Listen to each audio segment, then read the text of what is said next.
guhdarên hêja, qehwe û felsefe dest pê dike. Qehwa xwe bigirin û kerem kin sohbeta me.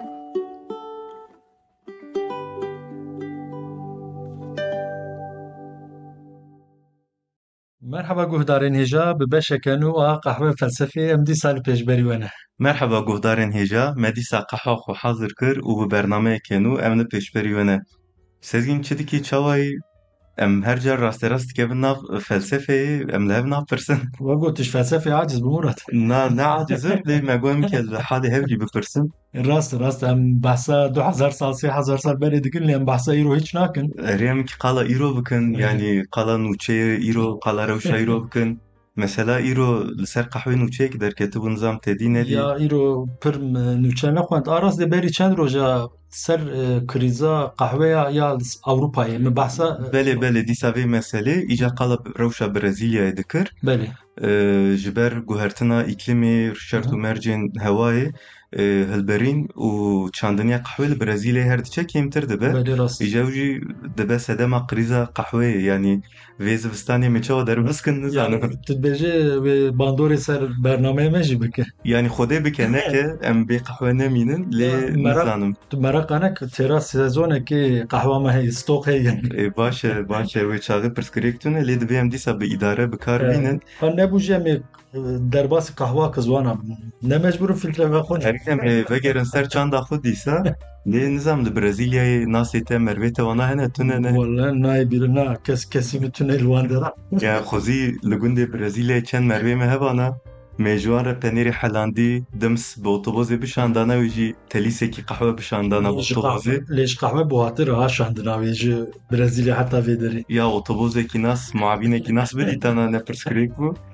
Baş dibe Murat, deka bikevin nav mijara xwe. Kerem ki em dest pê bikin. Murat, di çar beşên ewlî de em li ser pênaseya felsefeyê taybetmendiyên wê û hinekî dîroka destpêka wê giringiya wê sekînî bûn. Belê. Ez dibêm girîzgaheke dirêj me kir û heger tu jî bêjî temam em ê dî birêk û pêk bikevin nav mijara. Deqekî sezgîn deqekî te got girîzgah. Yani ew çar bername me qedan min got qey mesele xelas bû çû. Nana ew wek destpêkek bû wek bifikir wek pêşgotina pirtûkekê bifikir ev jî Eger pêşgotina ew qas dirêj be îşê me zor e. merak neke em zêde dirêj nakin. Ya em çawa dirêj nekin ma sezgîn em qala 10,000-3000 sal dikin. Wala wê çavê em zû dest pê bikin û biraz zû jî biqede. Ey kam dest pê bikin xelasî tune. De baş e em ji ku dest pê bikin Murat? Sezgîn em ê ji İonyayê dest pê bikin. Tedî di bernameyê berê de me gotibû felsefe li İonyayê li Yunanistanê derket. Belê. Felsefeya Yunanistanê bi dibistana Miletê dest pê dike. Belê. Milet bajarekî dîrokiya şaristaniya İonyayê ye. Li ku Milet? Milet niha di nav bajarê Tirkiyeyê de maye. Bi navê îro li bajarê Aydinê cih digire. Bajarê Aydinê li rojavaya Tirkiyeyê dimîne li qiraxa behra Egeyê ye. Miletîn jî bajareke giring e jalî dîrokî ve gelek însan diçin li nav bajarê digerin. Kevnareyên antîk dîrokî digerin hîn jî bajarekî giring e jalî turîzmê. Belê ji xwe me behsa Egeyê ji aliyê giringiya felsefeyê kiribû. Belê Milet jî ji wan navendan yek e û wek nûnerê ewilî temsîlkarê ewiliya dibistana Miletê jî em Thales dibînin. Em ji ku zanin temsîlkarê ewilî ew e Murat? Ji çavkaniyan em zanin sezgîn Aristoteles jî û dîroknasê serdema antîk Diyojen Laertius jî wek filozofê ewilî navê Thales dibêjin. Belê. Niha di destê me de tu berhemên Thales tune ne. Yani berhemên ji destê Thales derketine, Thales bi xwe nivisîne, tu berhem negîştine roja me. Em agahî û zanînên li ser Thalesê ji dîroknas û filozofên din dixwînin û dielimin. Kî ne ew filozof û dîroknas Murat?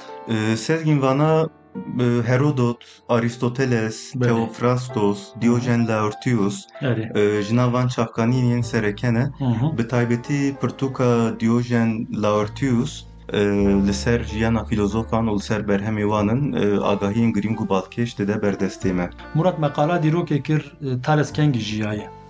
Sezgîn Thales berî zayînê di nav sed salên heftemîn û şeşemîn de.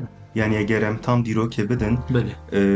berî zayînê di sala 625 de çêbûye Belê. û di sala 546 de ji me xatir xwestiye. Belê. Me got em ji filozofên din, ji çavkaniyên din agahiyên li ser Thalesê dixwînin û hîn dibin. Îja gava em her filozofekî dixwînin, her çavkaniyekê dixwînin, Thaleseke cuda em dibînin. Her filozof qala taybetmendiyekê wî yê cuda kiriye. Ev jî nîşanê me dide ku Thales li ser aliyekî tenê, li ser qadekê tenê mijûl nebiye. Tu dikarî nekî behsa van filozofan bikî bê çawa qala Thales kirine? Helbet serçava em qal bikin. Gava mesela em Platon dixwînin, em diyalogên Platon dixwînin, em Thales dibînin. Bi taybetî di diyaloga Theaitetos de em Thales'ekî biraman û têgihiştê dibînin. Yani Platon dibêje Thales yekî xwenede ye, li ser xwezayê lêkolîna dike, dixwîne, difikire, stêrkan dişopîne, ji cîh û tevgerên stêrkan agahiyên balkêş derdixe. Em Thales'ekî wer dibînin. Lê bi vana re tiştekî dinê jî dibêje. Dibe erê Thales lêkolînere dixebite, Belê. têra xwe dixwîne, lê Thales yekî ji dinyayê dûr, ji jiyana rojane, ji civakê dûr û daman nîşan dide. Ji damanê qestate çi? Daman yani. Yani Platon dibe Thales yekî daman e, gava dikeve nav fikr û ramanan xwe ji bîr dike. Dinyayê ji bîr dike, jiyana rojane ji bîr dike. Hatta dibêje ew qas daman e ku ew qas xwe ji bîr dike ku gava li ezman li stêrkan dinêre temaşe dike, bîra li ber xwe li pêşiya xwe nabîne û dikeve nav bîrê. Yani ew qas xwe ji bîr dike. Belê. Platon wer qala Thales dike. Qala Platon kir lê Herodot bavê dîrokê çawa behsa Thales dike Murat? Sezgîn Herodot wek te got ji ber ku dîrok nase, ji alî dîrokî ve qala Thales dike. Mesela Herodot gava qala şerê di navbera Lidya û Medan de dike em Thales dibînin. Belê. Dibêje wextê artêşên Lidya û Medan ji bo şer tenê hemberî hev, Belê. roj tê girtin. Eger em dîrokê jî tam bidin, 28 gulana 585 berî zayînê qala vê şerê dike. Belê. Thales vê bûyerê pêşî de texmîn dike û rast pêler dixe. Yani di dîrokê de cara ewilî girtina rojê Thales pêşiyê de texmîn dike. Dihesibîne. Heta li ser vê bûyerê dibêjin gava roj tê girtin, Kralê Lidyayê Alyates û Kralê Medan Kiyaksares, Keyxusrew. belê Yani wek Keyxusrev em dizanin, Belê. vî bûyerê wek nîşaneya xwedayan dibînin û dev ji şer berdidin. Helbet li ser vîya agahiyekê de teqel destê me de tune ye. Yani. û dîsa Herodot dibêje Thales ji bo artêşa Lidyayê ji çemê Alîsê karibin derbas bin, rêya çem diguherîne û bi vî awayî li ser çem pirê tê ava kirin. Çemê Alîsê niha li Anatoliya navîn bi navê Qizil Irmak tê zanîn. Yani di pirtûka Herodot de em Thales'ekî bi astronomiyê re mijûl dibe, an jî dikare rêya çem biguherîne dibînin. Thales bi vî awê derdkeve pêşberî me. Murat te qala Aristoteles jî kir. Bu Aristoteles çawa behsa Thales dike? Ya sezgin dixwazes qala Aristoteles nekim. Em Thales wek filozofekî, wek lêkolînerekî mezin em bizanibin, em qala Aristoteles nekin. Çima? Yani Aristoteles pir xweş qala Thales nake. Tişta bu kesî xerîb nav me de tu neye? Yani nizam eger ser kes qal bikim, di berhema polîtîkayê de Aristoteles qala Thales dike û bi rastî jî Thaleseke pir cuda derdkeve pêşberî me. Yani tedî Platon û Herodot gava qala Thales dikin dibêjin yekî bi fikr û ramane, lêkolînere, stêrkan dişopîne. Lê di berhema Aristoteles em Thales'ekî bazirgan dibînin. Bi ticaretê re mijûl dibe. Aristoteles wî wek bazirganekî zîrek û çavekirî tesvîr dike. Baş e, yani bazirgan bi debara xwe dike daviya davî. Ya bazirganiyekî normal bike helbet ser Şu an binere. Yani bi taybetî di bazara zeytê de dibêje pêşketiye bazirganiya zeytê dike, zeytûna dike. Tu zanî li Yunanistanê zeytûn pirşîn têne. Îja dibe پیشی ده تشتان به ارزانی دکره لجم خو کم دکه و دوره پر ببوها دفروشه بازرگانی دن یعنی راسترس قلا بازار رش دکه یعنی دوید تالس دناو بازار رش دهی که جهاتیه و قلا بویره که جدکه سزگین تدی دار زیتونان هر سال زیتون نادن yani salkiyeri salkina ija tales ligor agahiyin xo tedime gol ser xwezay lêkolînat ke stêrkan dişopîne ligor van agahiyin xo dizane ku ew ê darê zeytûna kîja sal pir zeytûn bidin kîja sal hindik bidin îja salê ku ew ê zeytûn pir bidin pêşiyê de ew mekîneyên ku merapê zeytûna dieciqîne û jê zeyt derdixe pêşiyê de kirê dike li cem xwe kom dike û gava zeytûn pir dibin insan ji bo zeyt derxin zeytûna bieciqîn pêdivî wan bi makîneya heye mecbûr dibînin tenê cem tales berderiyê tales jî îca bi fiyetekî pir zêde 3 qat 4 qat zêdetir bi kirê didewa Qiyasê jî ew diyar dikiye yani Aristoteles dibêje ji vê meselê pereyekî pir mezin rakiriye yani em dibên Thalesê fîlozofe wele merafê dîtike qalavan tişta bike lê yani xwedê zane bi vê perê çend heb xanî kiriye daye kiriye çend donim erd kiriye yani ew zanînê xwe di xizmeta bazirganiyê de di bazirganiyê de biqiraniye û Aristoteles dibê ji vê meselê pereyekî pir mezin xezenc kiriye gava em di xebatên Thales dinerin sezgîn em xebatên pir alî dibînin yani felsefe dibînin zanist dibînin bazirganî dibînin Murat deqakê tê bîra te gava meqala taybetmendiyên felsefeyê kiribû me gotibû felsefe ne zanisteke belê tê bîra min gotibû û felsefe û zanist ji hev cuda ne neyekin belê lê em dibînin ku Thales wek filozofekî bi zanistê re jî mijûl bûye ev çawa dibe belê sezgîn me gotibû felsefe ne zanist e û ne beşekî zanistê ye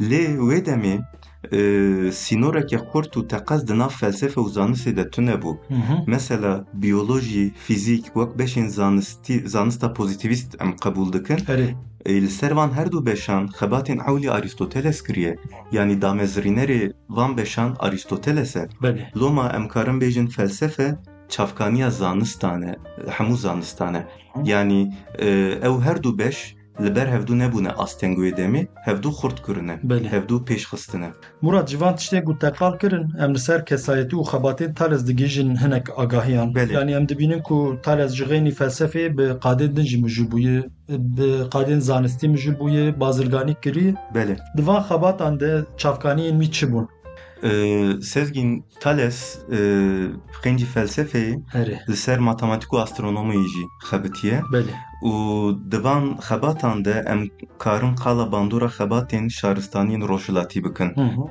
şaristaniyên wek Babil wek Misir derdikevin pêşberî me tedî di bernameyên berê de min gotibû Thales çend cara çûye Misirê hatiye ne tenê Misir Babil jî li vira divê em qala Babilê jî bikin mînak me qala texmîna wî ya rojgirtinê kir me got rojgirtina ku berî zayînê di 28 gulana 585 de Thales pêşiye texmîn kiriye ev nîşan dide ku Thales di astronomiyê de ji Babilyan alîkarî girtiye yani ji xebatên Babiliya Suudê girtiye fêde girtiye çimkî wê demê Yunanistan li ser xebatên astronomiyê ew qas pêş neketibû xebateke li ser astronomiyê hatiye kirin em nabînin lê li şaristaniya Babilê wê demê astronomî pir pêş veketibû teqwîm û cetwelên astronomiyê di destê wan de hebû ku ew bi hezaran salan ji pêşiyên xwe girtibûn û pêşxistibûn bi van xebatan Babilî li ser tevgerên stêrkan roj û hîvê gelek tişta zanibûn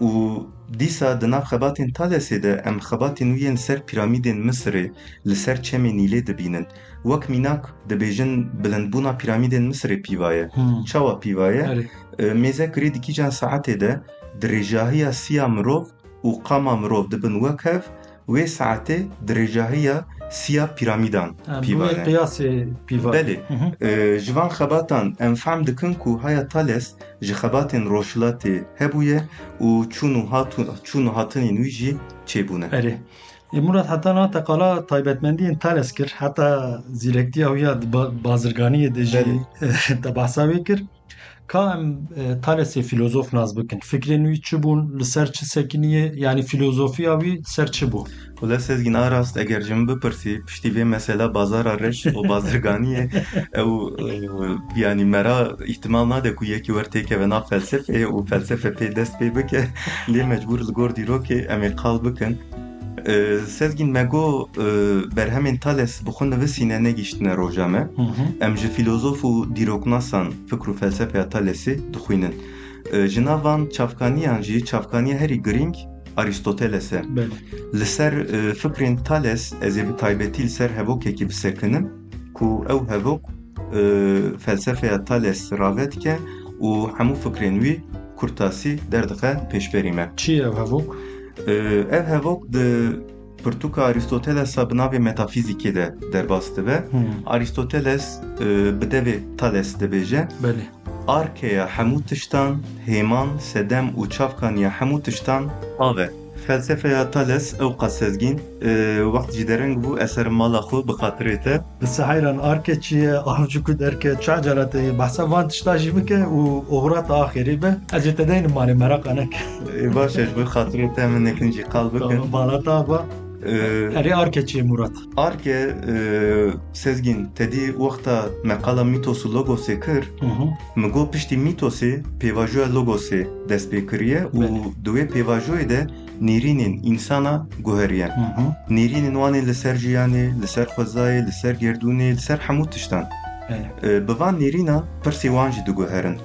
Di dema mîtosê de ji bo jiyanê fehm bikin dipirsîn çavkaniya jiyanê kî ye? Yani li tiştekê xwedayî û derxwezayî digeriyan. Îja di pêvajoya logosê de pirs diguhere. Nabêjin çavkaniya jiyanê kî ye? Dibêjin çavkaniya jiyanê çi ye? Ji xwe vê pirsê destpêka felsefeyê ye. Îja gava em li filozofên wê demê mêze dikin ki em ji wan re dibêjin filozofên presokratik yani filozofên berî Sokrates jiyane. Ji bo bersiva vê pirsê yani çavkaniya jiyanê çi ye? Berê xwe dane xwezayê. Yani çavkaniya jiyanê çavkaniya xwezayê dîsal nav xwezayê geriyane. Ne li derveyî xwezayê, ne li hêzeke li derveyî dinyayê. Loma em ji van filozofan re dibêjin filozofên xwezayê. Bi vê pirsa çavkaniya jiyanê çi ye? Têgeha Arkeyê derdikeve pêşberî me ku Arke di felsefeya serdema antîk de têgeheke giring e û têgeha destpêka felsefeyê ye. Çi ye Arke? Yani wek wateya wê çi ye? Sezgîn Arke peybeke Yunanî ye. Wateya wê destpêk e. Yani tiştê ewilî, sedema ewilî ye wateya Arkeyê. Filozof bi pirsa çavkaniya jiyanê çi ye? Berê xwe didin xwezayê û li çavkaniya jiyanê digerin. Dixwazin fehm bikin ku ka hemû jiyan, hemû tişt ji çi çêbûne. Ew tişt jî Arke ye. Gava em li Arkeyê dinêrin taybetmendiyek derdikeve pêşberî me. Arke erê çavkaniya hemû tiştan e lê tu çavkaniya Arkeyê tune ye. Ew hebûna hemû tiştan e lê hebûna wê nekirî dayê tu tiştekî ye. Yani dikare bi tena serê xwe hebe. Em vana bînin cem van agahiyan bînin cem hev û pênaseyeke Arkeyê bikin. Arke ew tişt ku hemû tişt jê çê dibin lê ew ji tu tiştî çê nabin. Hele ka carekê din bêj pir xweş bû. Ya welem zorê carekî got helal bêje min re tu dikarî sêdara ser hev bêjî. Tam bi hev re biçî, bi hev re bêjî. Tamam. Arke ew tişt ku hemû tişt jê çê dibin lê ew ji tu tiştî çê nabe. Arke ew tişt ku hemû tişt jê çê dibin lê ew ji tu tiştî çê nabe. Başa helal baştır sezgin te pîroz dikim. Sabe. Teqala Arke kir û te got bi pirsa çavkaniya jiyanê çi ye? Yani Arke çi ye felsefe dest pê kiriye Murat? Erê fikr û ramanên Thales ser Arke çi bû? Sezgin Thales dibêje Arke ave. Yani dibê çavkaniya jiyanê ave. Eger em bi hevokên wî bêjin, bi devê wî bêjin, Arkeya hemû tiştan, hêman, sedem û çavkaniyan hemû tiştan ave. Tedî me gotibû ji bo çavkaniya jiyanê filozofê wê demê berê xwe didin xwezayê û bersivan jî dîsa ji nav xwezayê didin. Av jî wek tu zanî hêmaneke nav xwezayê ye û ji bo Thales pir giring e. Loma dibêje her tişt hemû jiyan ji avê derketiye, ji avê çêbûye û av çavkaniya jiyanê ye. Yani dibêje Arke ave. Tamam Arke ave. Yani Çima af, çima ne tiştekî din. Xwezayê de tiştê dijî hene Murat. Ya tiştê din jî hene helbet sezgîn lê ji bo Thales a herî giring ave ma ji bo te ne giring a. Belê ji bo min jî giring e. Tu royê çend qedeha vedixwî?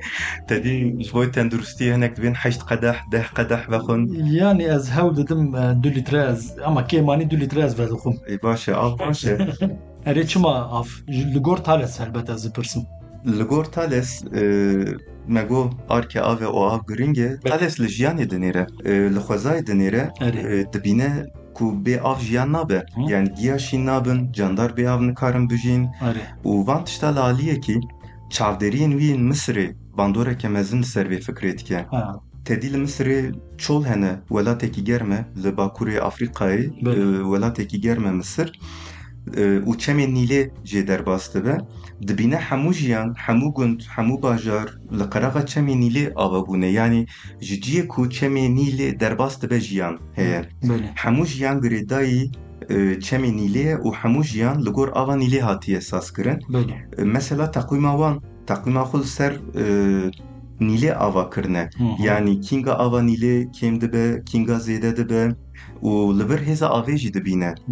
Dibîne ku gava av kêm dibe ji bo jiyanê talûke ye û gava av zêde dibe li hîra dibe dîsa ji bo jiyanê talûke ye. Yani hevsengiya jiyanê, balansa jiyanê girêdayî hevsengiya avê ye. û sedemeke dinê jî nîşan dide sezgîn. Dibêje maddeyên li xwezayê di sê rewşên cuda de derdikevin pêşberî me. Maddeyên eşk, maddeyên şilê, şilavî û maddeyên xas. Her tişt, her madde ji nav van rewşan bi rewşekî heye di xwezayê de. Lê dibêje av dikare xwe veguherîne her sê rewşan jî. Gava dicemî de qeşa digre eşk dibe. Gava dihele dibe av û gava germ dibe jî dibe xas.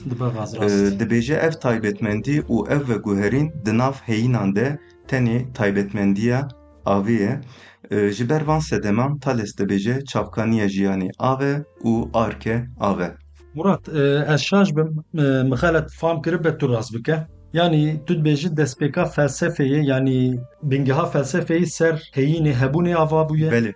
û Thales jî heyîna her tiştî hebûna her tiştî bi avê girê dide. Ne? Dibêje yani çavkaniya jiyanê ave û rojê 2 litre avê vixwin. Sezgîn rast e. Yani helbet nabe rojê 2 litre av vexwin tiştê dinê rast e. Destpêka felsefeyê li ser hebûnnasiyê ava bûye, li ser ontolojiyê ava bûye. Arke ji xwe divira de têgeheke giring e û mijareke giring e. Loma em dikarin bêjin Thales bi mesela arkeyê ve bi destpêka felsefeyê re ketî nav hebûnnasiyê, ketî nav ontolojiyê û fikrên giring pêşkêşî me kiriye. Yani Murat ji bo çi Thales giring e? Yani ji bo çi em wek filozofê serekeyê ewlê qebûl dikin? Yani dîroka felsefeya İonyayê çima bi wî dest pê dike? Yani bersiva van pirsa jî bide û ez biriya xwe tu biriya xwe. Tu soz dedî yani piştî vê bersivê ez karim erim. Sos. Baş e mêze guhdarên me şahîdin bi milyonan guhdarên me niha şahîdî dikin. Çima giring e Thales sezgîn ya Thales dixwaze jiyanê fehm bike. Jiyan çawa dest pê kiriye, ji çi derketiye. Giringiya Thales ev e ku di vê pêvajoyê de li hêzeke derxwezayî, efsanewî, xwedayî negeriyaye. Yani ne gotiye çavkaniya jiyanê kî ye? Gotiye çavkaniya jiyanê çi ye? Ev kozmogonî û efsaneyên bi sedan salan, bi hezaran salan li ser gerdûnê hatine gotin têra wî nekiriye. Kozmogonî çi ye Murat? Kozmogonî peyveke Yunanî sezgîn ew jî kozmos gerdûn e. Kozmogonî ew ravekirinên çîrokên li ser afirandina gerdûnê ne. Em ji wan re dibêjin kozmogonî. Îja tedî meqala mîtolojiyê kiribû ew çîrok piranî li ser xweda û xwedawendan e. Îja Thales dev ji vana berdide. Yani dibêje divê em êdî jiyanê ne bi çîrokan, ne bi mîtosan bi aqilê xwe rave bikin. û bersiv jî li gor xebat û çavderiyên xwe yên dîsa ji nav xwezayê da ye. Loma Thales giring e. yani gotî em dev ji çîrokan berdin êdî bi aqilê xwe tişta rave bikin. Belê. Loma em dikarin bêjin li İonyayê felsefe bi Thales dest pê kiriye û filozofê Hewl jî Thales e. Murat wa ez ser soza xwe disekinim pirsê me ew qas bûn Ey baş e. em bernameya xwe dikarin biqedînin. Belê aras bernameyekê xweş bû yanî li ser Thales, li ser jiyana Thales û li ser nêrînên Thales hêvî dikim ku guhdarên me jî biecebînin û Siûdî jî bigirin. Me bi Thales dest pê kir bawer dikim em ê bi filozofan berdewam bikin. Ne Belê bi filozofên din li gor kronolojiyê, li gor dîroka felsefeyê em ê dewam bikin. baş e Murat saeta te xweş. Xweştir. Em li vir programê bernameyê biqedînin Murat. Belê em xatir ji guhdarên xwe bixwazin. Guhdarên hêja heta bernameyekê din bimînin di xêr û xweşiyê de. Guhdarên hêja bê qehe û felsefe nemînin, bimînin di xweşiyê de. Bi xatirê we. Bi xatirê we.